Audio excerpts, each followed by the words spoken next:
Text 10. The fine samskaras are to be conquered by resolving them into their casual state. Samskaras are the subtle impressions that manifest themselves into gross forms later on. How are these fine samskaras to be controlled? By resolving the effect into its cause. When the chitta, which is an effect, is resolved into its cause, asmita or egoism, then only the fine impressions die along with it. Meditation cannot destroy these. Text 11. By meditation, their gross modifications are to be rejected. Meditation is one of the great means of controlling the rising of these waves. By meditation, you can make the mind subdue these waves, and if you go on practicing meditation for days and months and years, until it has become a habit, until it will come in spite of yourself, anger and hatred will be controlled and checked. Text 12. The receptacle of works has its root in these pain bearing obstructions, and their experience is in this visible life or in the unseen life. By the receptacle of works is meant the sum total of samskaras. Whatever work we do, the mind is thrown into a wave, and after the work is finished, we think the wave is gone. No, it has only become fine, but it is still there. When we try to remember the work, it comes up again and becomes a wave. So it was there, if not, there would not have been a memory. Thus, every action, every thought, good or bad, just goes down and becomes fine and is there stored up. Both happy and unhappy thoughts are called pain bearing obstructions because, according to the yogis, they in the long run bring pain. All happiness which comes from the senses will eventually bring pain. All enjoyment will make us thirst for more, and that brings pain as its result. There is no limit to man's desire. He goes on desiring, and when he comes to a point where desire cannot be fulfilled, the result is pain. Therefore, the yogis regard the sum total of the impressions, good or evil, as pain bearing obstructions. They obstruct the way to freedom of the soul. It is the same with the samskaras, the fine roots of all our works. They are the causes which will again bring effects, either in this life or in the lives to come. In exceptional cases where these samskaras are very strong, they bear fruit quickly. Exceptional acts of wickedness or of goodness bring their fruits even in this life.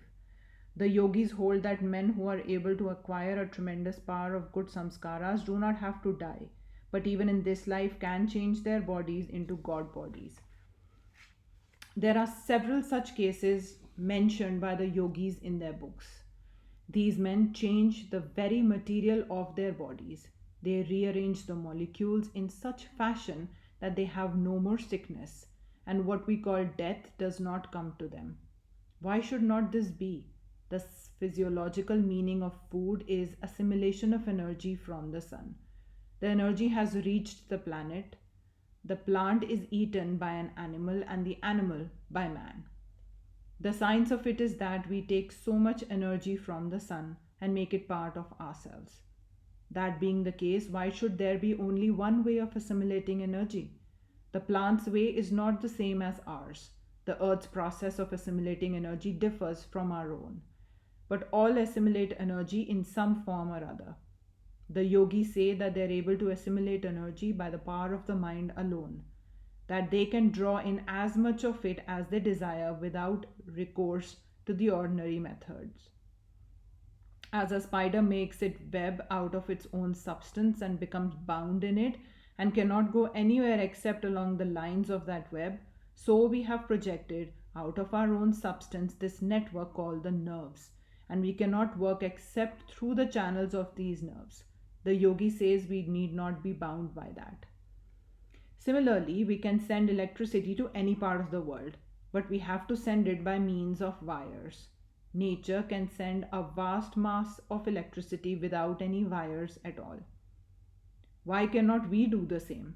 We can send mental electricity. What we call mind is very much the same as electricity. It is clear that this nerve fluid has some amount of electricity because it is polarized and it answers all electrical directions. We can only send our electricity through these nerve channels. Why not send the mental electricity without his aid? The yogi said it is perfectly possible and practical, and that we can do that.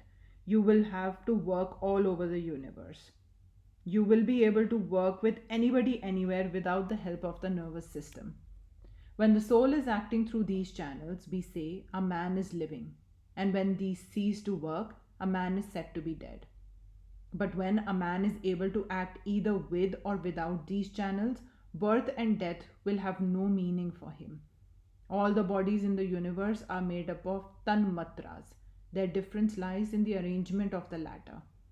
If you are the arranger, you can arrange a body in one way or the other. Who makes up this body but you? Who eats the food? If another ate the food for you, you would not live long. Who makes the blood out of food? You certainly. Who purifies the blood and sends it through the veins? You. We are the masters of the body and we live in it. We have become automatic, degenerate. We have forgotten the process of arranging its molecules. So, what we do automatically has to be done knowingly. We are the masters and we have to regulate that arrangement. And as soon as we can do that, we shall be able to rejuvenate just as we like. And then we shall have neither birth, nor disease, nor death. Text 13. The root being there, the fruition comes in the form of species, life, and experience of pleasure and pain. The roots, the causes, the samskaras being there, they manifest and form the effects. The cause dying down becomes the effect getting subtler becomes the cause of the next effect. A tree bears a seed which becomes the cause of another tree, and so on. All our works now are the effects of past samskaras. Again, these works becoming samskaras will be the causes of future actions, and thus we go on. So, this aphorism says that the cause being there, the fruit must come. In the form of species of beings, one will be a man, another an angel, another an animal, another a demon. Then there are different effects of karma in life. One man lives 50 years, another 100, another dies in 2 years and never attains maturity. All these differences in life are regulated by past karma. One man is born, as it were, for pleasure. If he buries himself in a forest, pleasure will follow him there. Another man, wherever he goes, is followed by pain. Everything becomes painful for him. It is the result of their own past. According to the philosophy of the yogis, all virtuous actions bring pleasure and all vicious actions bring pain. Any man who does wicked deeds is sure to reap their fruits in the form of pain.